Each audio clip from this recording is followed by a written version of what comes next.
मित्रों, डिवाइन अकादमी में आपका भव्य स्वागत है।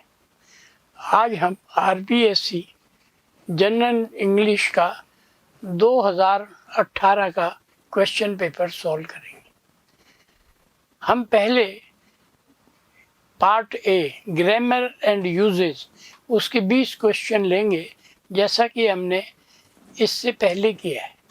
तो पहले 10 क्वेश्चन है, आमतौर पर वो ग्रामर और यूजेस के होते हैं, और अंतिम जो 10 क्वेश्चन होते हैं 20 में से 11 से 20 तक, वो प्राय vocabulary, antonym, synonym, one word, pair of words, in idiom and phrases इनके होते हैं। तो ये देखिए, पहला हमारा क्वेश्चन है, वो है error in the use of article. तो हमारा पहला प्रश्न है कि what is in danger of becoming extinct. इसमें क्या है कि डेंजर के पहले आपको दी लगाना पड़ेगा। What is in the danger of becoming extinct. आप कहेंगे सर क्यों लगाना पड़ेगा?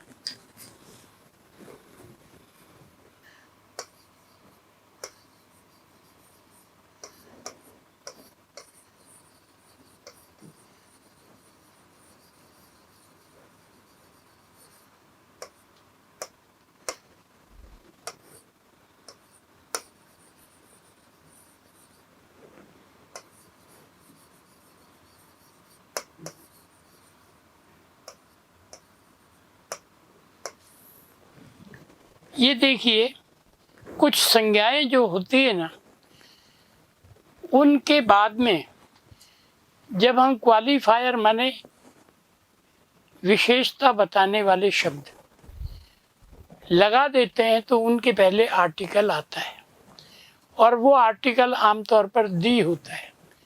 तो यहाँ पर जो प्रीपोजिशनल क्वालिफायर है वो है डेंजर ऑफ बिकमिंग एक्सटिंक्ट, विलुप्त होने का खतरा। तो इसलिए हम जो डेंजर है ना, उसके पहले दी लगाएंगे कि क्वालिफायर लगने से जो खतरा है ना, वो सीमित है और एक विशेष प्रकार का खतरा है। कौन सा? विलुप्त होने का खतरा। इसलिए हमारा सही वाक्य होगा कि what is in the danger of becoming extinct. अब देखिए क्वेश्चन नंबर 2। तो क्वेश्चन नंबर 2 है, he was pained to realise that he had a little leisure left. इसमें जो गलती है या एरर है वो डिटर्मिनर की है। डिटर्मिनर आर्टिकल से भिन्न होते हैं। डिटर्मिनर बताते हैं कि एक डिटर्मिनर के आर्टिकल भी डिटर्मिनर ही है कि उसके बाद कौन सी संज्ञा आई।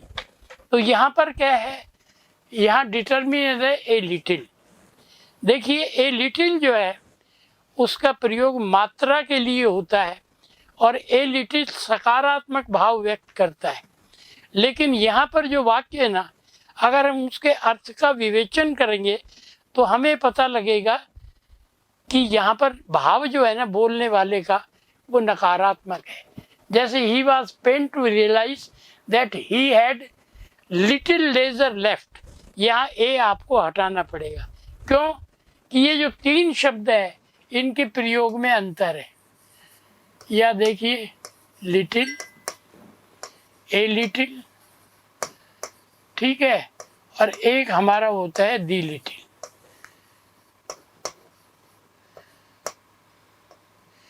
ए लिटिल क्या है? Positive sense.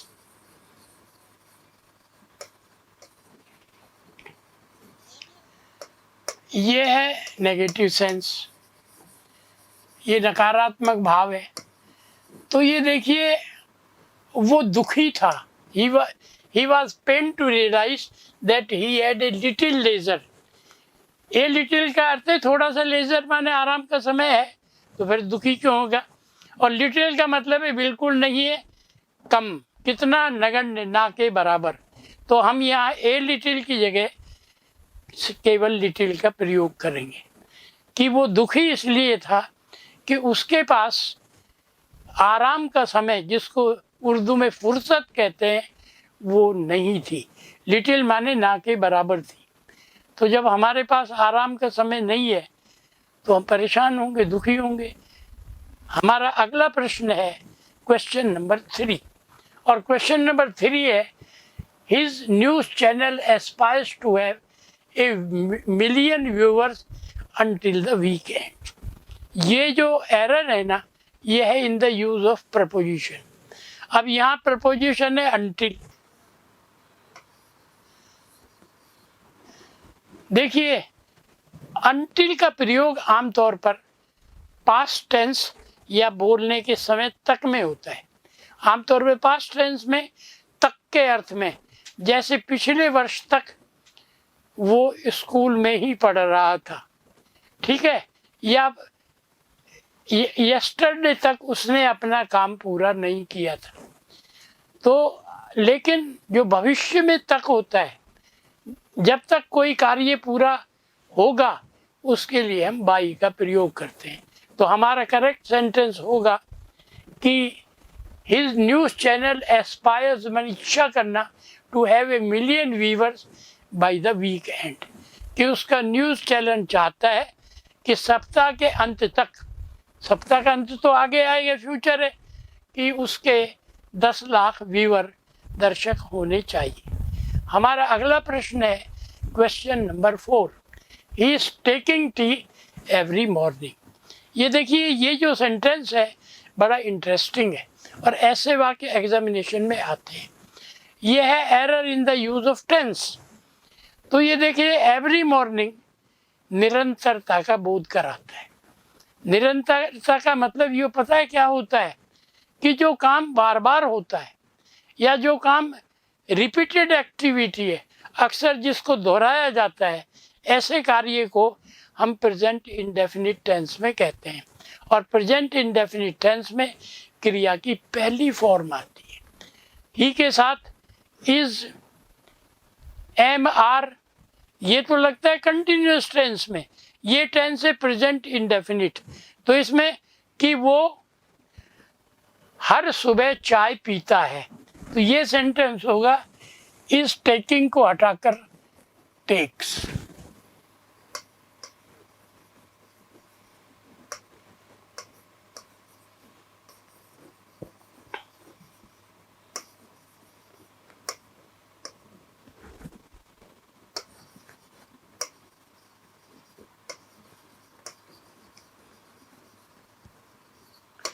ही टेक्स टी एवरी मॉर्निंग। तो मैं आपको फिर बता रहा हूँ कि प्रेजेंट इंडेफिनिट टेंस का एक महत्वपूर्ण प्रयोग है रिपीटेड एक्टिविटी, बारंबारता। तो देखिए, बारंबारता का अर्थ हम कहते हैं बोलने के समय जब कार्य बार बार होता है। एक्चुअली जो है ना, प्रेजेंट इंडेफिनिट टेंस का एक दूसरा नाम है the all inclusive present. All inclusive का मतलब होता है कि जिसमें पास्ट, प्रेजेंट और प्लस फ्यूचर तीनों समय शामिल होते हैं, उसको हम कहते हैं दी ऑल इंक्लूसिव। अब ये देखिए, वो जो चाय पीता है हर सुबह, तो उसने आज से पहले पी। तो आज से पहले पी, वो तो पास्ट टाइम था। आज पी, वो प्रेजेंट है, और रोज पीता है तो कल भी पिएगा, वो फ्यूचर है।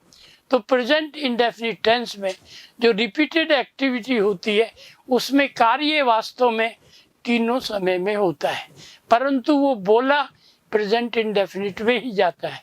इसलिए इस वाक्य को सही करने के लिए हम इसको दोबारा लिख देंगे, he takes tea every morning. अब नेक्स्ट हमारा प्रश्न है question number 5, my aunt walked in the garden when I met her।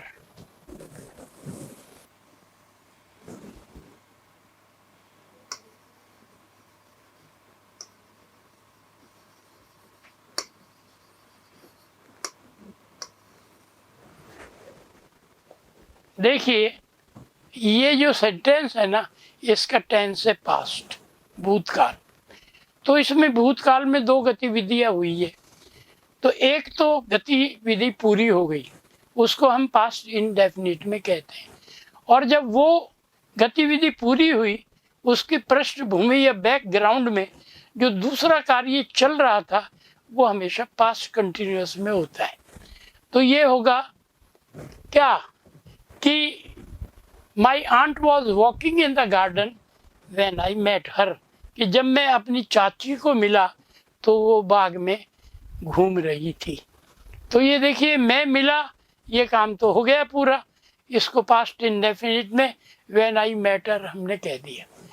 लेकिन जो मेन क्लोज है ना, वो पास्ट कंटिन्यूअस में होगी कि my aunt was walking in the garden. हमारा नेक्स्ट क्वेश्चन या हमारा आगे वाला प्रश्न है जिसको हम कहेंगे क्वेश्चन नंबर 6 कि let me show you how to do it can I.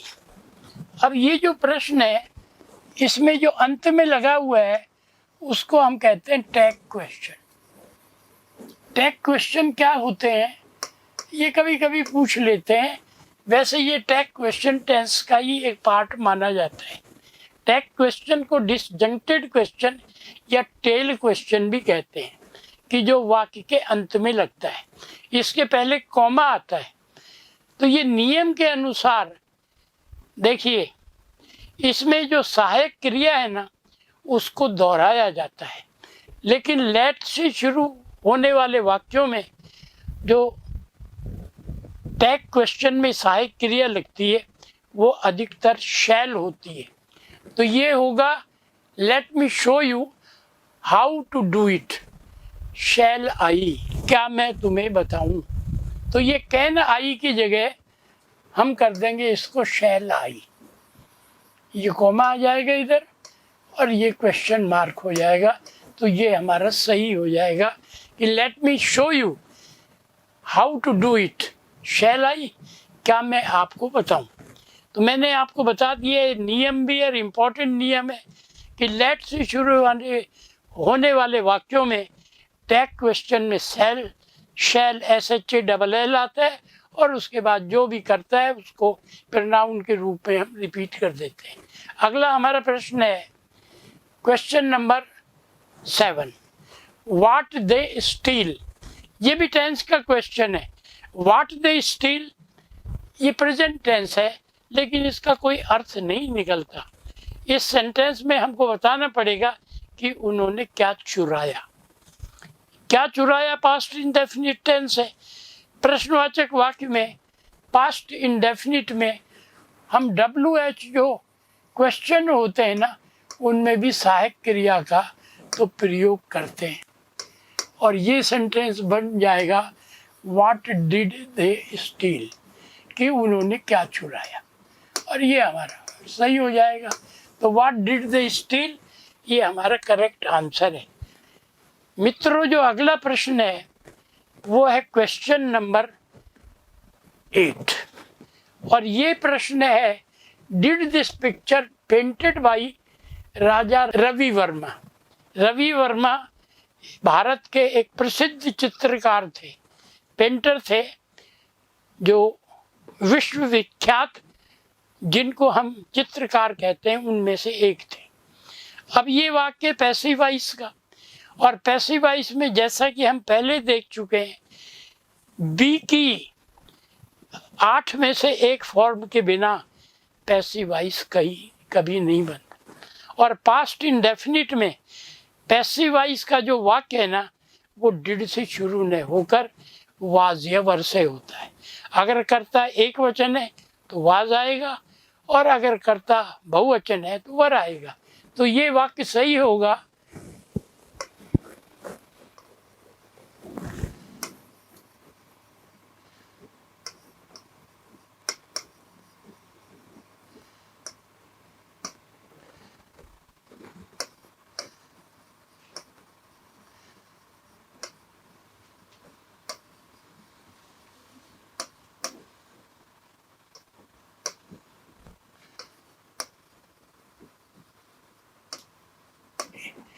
Was this picture painted by Ravi Varma.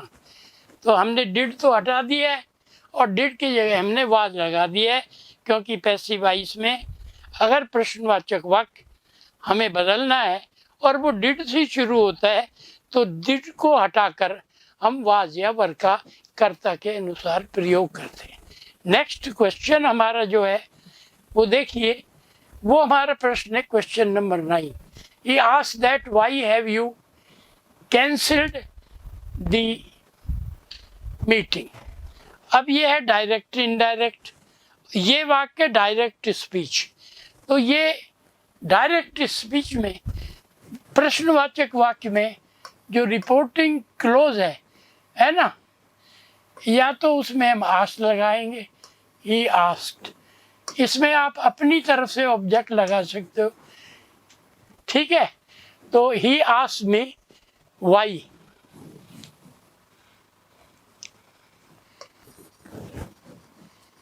Have you, ये बाकी तो सही हो जाएगा, यू कैंसिल्ड द मीटिंग, और ये प्रश्नवाचक चिन्ह, ठीक है ना। तो या तो आप कर दो आप ही आस्क्ड मी, या आप ये भी कर सकते हैं he said to me, he said to me, और ये हमारा वाक्य सही हो जाएगा, क्योंकि आस्क्ड के बाद दैट कभी नहीं लगता है। या तो दैट हटा दिए, he asked comma inverted comma, बाकी ऐसे ही लिख दिए तब भी करेक्ट होगा। और अगर आप अपनी तरफ से ऑब्जेक्ट माने किससे कहा गया लगाना चाहें तो यहाँ मी लगा सकते हैं। नेक्स्ट क्वेश्चन है question number 10। He said that he would be there again tomorrow, ठीक है ना। He said that he would be there again tomorrow, ये भी इनडायरेक्ट है, डायरेक्ट को हमने इनडायरेक्ट में बदला है। तो ये देखिए, इनडायरेक्ट बनाते समय जो समय सूचक क्रिया विशेषण है ना, वो बदल जाते हैं। समीपता का बोध कराने वाले क्रिया विशेषण दूरी का बोध कराने वाले क्रिया विशेषणों में बदलते हैं। टुमारो का हम आमतौर पर होता है द नेक्स्ट डे, तो ये हमको क्योंकि इनडायरेक्ट है इसलिए बदलना जरूरी है। तो ये वाक्य होगा,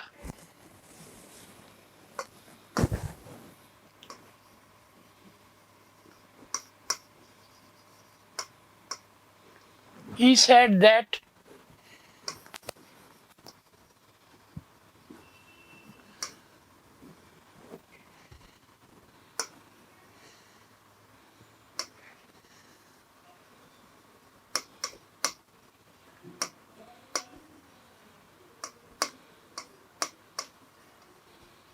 और ये हमारा वाक्य बन जाएगा, he said that he would be there again tomorrow। Next question हमारा है क्वेश्चन नंबर 11। क्वेश्चन नंबर 11 है सिनोनिम। सिनोनिम माने पर्यायवाची शब्द। पर्यायवाची शब्द का अर्थ है एक जैसे अर्थ वाला शब्द। तो यहाँ हमारा शब्द है परसीव।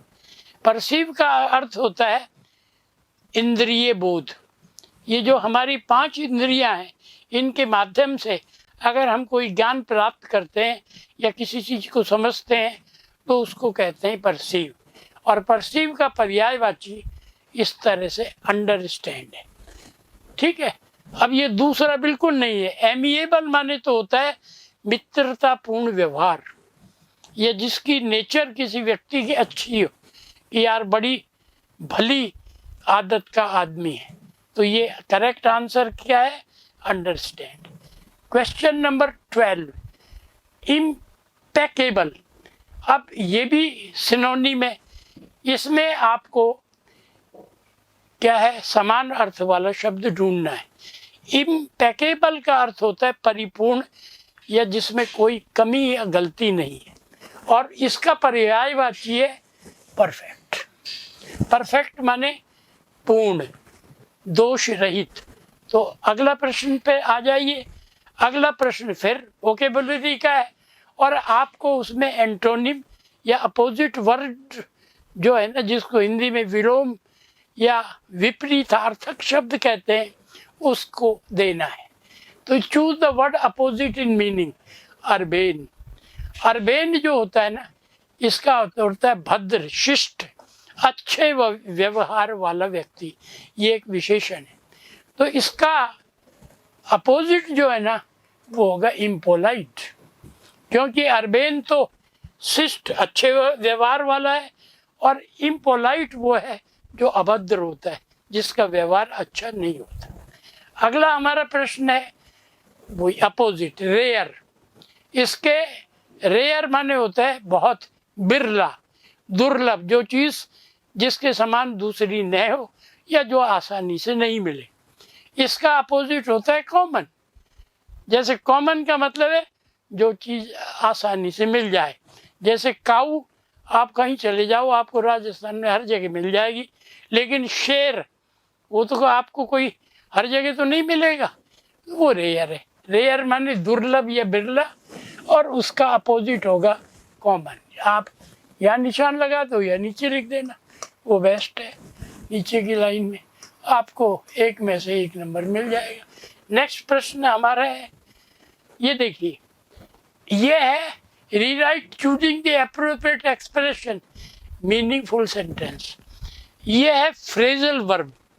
फ्रेजल वर्ब जैसा कि हम पहले डिस्कस कर चुके हैं, ये इम्पोर्टेंट भी है और इसलिए मैं आपको दोहरा रहा हूँ कि जब हम क्रिया के बाद प्रपोजिशन लगाते हैं तो उसका जो शाब्दिक अर्थ है ना वो तो बदल जाता है और उसकी जगह वो एक नया अर्थ ग्रहण कर लेती है। जैसे टेक है, टेक माने तो लेना होता है, और इन माने अंदर, कि भाई तू इस लड़के को अंदर ले ले, तो ये फ्रेजल वर्ब नहीं है। लेकिन जब फ्रेजल वर्ब होता है तो इसका अर्थ होता है धोखा खाना। धोखा खाना है यार, मैं तो ये पुरानी कार खरीद के धोखा खा गया, ठीक है ना। अब टेक ओवर माने होता है कार्य भार ग्रहण करना, कि आप प्रिंसिपल हो, आपका तबादला हो गया, तो जो नया आएगा ना वो आपसे टेक ओवर करेगा। जैसे the new principal has taken over the charge. लेकिन यहाँ पर क्या है, she looked so courteous and kind that I was completely taken in, कि मतलब वो इतनी कर्टियस, मतलब सरल दयालु लगी कि मैं धोखा खा गया। होता है ना, और दयालु या कर्टियस कहीं मिल जाए आप तो चक्कर में फंस जाओगे और धोखा खा जाओगे और उसका गलत फ़ायदा उठाया जाएगा। तो यहाँ पर सही क्या है, आई वॉज टेकन इन। देखिए एक बात आपको और विशेष बताता हूँ कि जो टेक इन है जिसका अर्थ है धोखा खाना, आमतौर पर ये पैसिव वॉइस में ही प्रयोग होता है। आई वॉज टेकन इन, मैं धोखा खा गया, मतलब आपको किसी के द्वारा धोखा दिया गया। नेक्स्ट, तो नेक्स्ट हमारा है ये, अच्छा ये जो प्रश्न है ना ये अगेन है अबाउट ईडियम। ईडियम माने जानते हो कि जब शब्दों का मूल अर्थ या उसका शाब्दिक अर्थ नहीं लिया जाता, नया लिया जाता है। जैसे एप्पल ऑफ डिस्कॉर्ड, तो मूल अर्थ तो एप्पल माने सेब और डिस्कॉर्ड माने विवाद। विवाद का सेब क्या होता है, लेकिन इसका जो अर्थ ईडियम के रूप में झगड़े की जड़। जैसे Kashmir is the Apple of Discord between India and Pakistan, ठीक है ना। इसी तरह होता है बोन ऑफ कंटेंशन, तो बोन माने तो हड्डी होता है, कंटेंशन माने भी विवाद होता है। विवाद की हड्डी क्या होता है, झगड़े की जड़। तो यहाँ पर जो अर्थ है एट डैगर्स ड्रॉन, ये देखो ये लिया गया है वार जो होते हैं ना युद्ध, उससे। डैगर तो जानते हो आप क्या होता है, कटार। कटार नहीं होती छोटी तलवार जो सरदार लोग रखते हैं, और ड्रान माने उसको म्यान से बाहर निकालना। तो जब तलवारें तन जाती है या म्यान से बाहर होती है तो क्या मतलब है, क्या स्थिति बन जाती है, लड़ने मरने की स्थिति। अब यहाँ पर ये जो वाक्य है ना इसमें एक तो है ऑल ऑड्स एंड एंड्स, ये नहीं आएगा, आएगा एट डैगर्स ड्रॉन, मतलब झगड़े या विवाद या विरोध की स्थिति में होना। तो ये होगा we are still at daggers drawn with the education minister over the changes in the syllabus, कि जो विद्यार्थी बोल रहे हैं कि भाई जो इन्होंने सिलेबस में, पाठ्यक्रम में परिवर्तन किया है ना, इससे हम शिक्षा मंत्री जो है ना उससे विरुद्ध है। मतलब उससे हमारा लड़ाई झगड़ा है। लड़ाई झगड़े का मतलब ये लठ चल रहे हैं ऐसा नहीं है, मतलब हम उसका विरोध कर रहे हैं। तो एट डैगर्स ड्रॉन। अब हम और भी कह सकते हैं इसी को कि we are at daggers drawn with Pakistan, कि पाकिस्तान से हमारे संबंध अच्छे नहीं है। डैगर्स ड्रॉन माने हमारी उनसे तनातनी चल रही। नेक्स्ट आइए, क्वेश्चन नंबर 17। अब ये देखिए, ये हमको ढूंढना है जिसको हम कहते हैं कन्फ्यूजेबल वर्ड। अब इसमें दो शब्द दिए गए हैं, दोनों की स्पेलिंग अलग है, अर्थ भी अलग है। अब यहाँ पर क्या है, it took the bomb squad many hours to defuse the time bomb. अब ये देखिए, डिफ्यूज जो है ना, ये होता है बॉम्ब को निष्क्रिय करना। अगर निष्क्रिय नहीं करोगे तो फट जाएगा, और पहले अगर पुलिस को पता लग जाता है ना तो पुलिस उसको डिफ्यूज कर देती है। तो ये जो सही अर्थ वाला है ये है DEFUS। नेक्स्ट क्वेश्चन आप देखिए। नेक्स्ट क्वेश्चन है, her resilience and spirit has always shown her mettle और mettle during her difficult time. अब ये देखिए, ये मेटल तो है धातु, तो धातु थोड़ी दिखाई जाएगी, और ये मेटल जो है ना इसका अर्थ करेज। करेज तो आप जानते हो, उत्साह, हिम्मत। इसको राजस्थानी भाषा में दमखम जो कहते हैं ना कि भाई अब उसकी रेजिलियंस माने डट जाना, किसी चीज़ का दम शक्ति से विरोध करना, ये उसकी रेजिलियंस। और स्पिरिट उसकी भावना ऑलवेज ये बताती है कि मुश्किल समय में भी उसमें साहस होता है, या वो साहस और हिम्मत बनाए रखता है। नेक्स्ट क्वेश्चन है नंबर 19। One word substitute. अनेक शब्दों की जगह हमें एक शब्द लिखना है। अब ये है, a person who is primarily concerned with making money at the expense of ethics, कि जो आदमी नैतिक सिद्धांतों को कुर्बान करके, उनकी बलि चढ़ाकर पैसे कमाने को ही अपना उद्देश्य समझता है, उसको अंग्रेजी में कहते हैं मर्सीनरी। MERCENARY। बस उनको पैसे कमाने। ये किराए के जो सैनिक लड़ते हैं ना, जैसे अभी यूक्रेन में रूस की तरफ से लड़ रहे थे, वो मर्सीनरी थे। अरे आप अपने देश के लिए लड़ो ना, किराए के लिए लड़ रहे हो, पैसा कमाना ही तुम्हारा उद्देश्य है। तो नैतिकता को आपने ताक पर रख दिया। नैतिकता तो आप जानते हो, उसको एथिक्स कहते हैं। Next, last question. Last question, critical जज ऑफ एनी आर्ट। ये ऑफ नहीं है, और है ये आर्ट, ये गलत छप गया है पेपर में, ये और आर्ट और क्राफ्ट। ये देखिए, इसको जज को कहते हैं पारखी, कि कला का जो पारखी होता है। क्राफ्ट, ये जो हमारी जैसे मिट्टी के खिलौने बनाना है, और ये जो दूसरे आर्ट क्राफ्ट होते हैं, इनके जज को हम कहते हैं कोनोशियर। ये कोनोशियर है